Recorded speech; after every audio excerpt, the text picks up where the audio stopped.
Assalamualaikum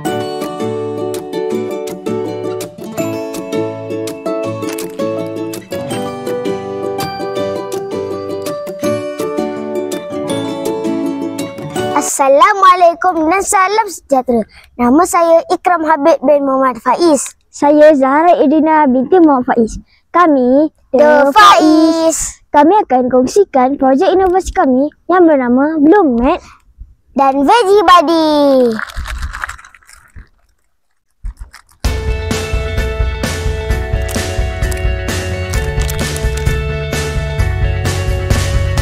Jom kami tunjukkan cara buat kit Bloom-Mat dan Veggie Buddy.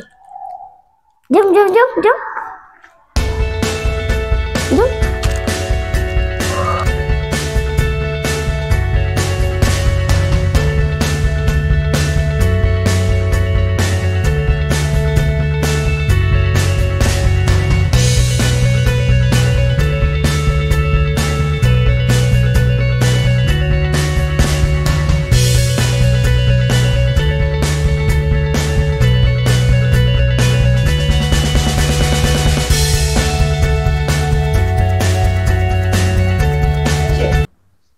Untuk membuat kit Bloom-Mat, kita perlukan beg jut yang sudah dihias, alat penanaman, biji benih ros Jepun, baby bread, dan juga kita perlukan kad info dan juga kad bagaimana nak menanam bunga atau sayur. Silakan Habib.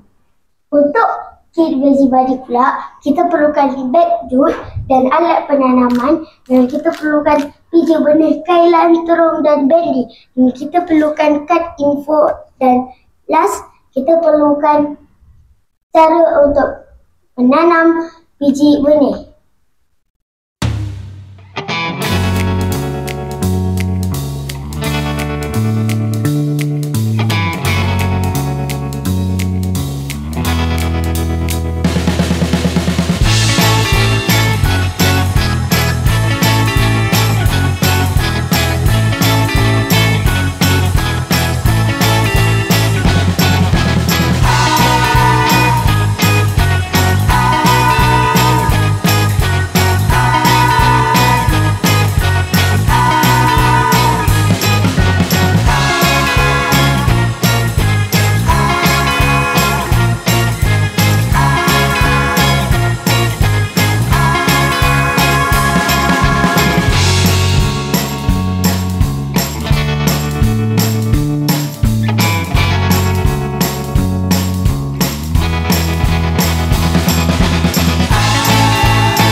Mulakan bertanam pada hari ini dengan kit Bloom-Mat dan Veggie Buddy.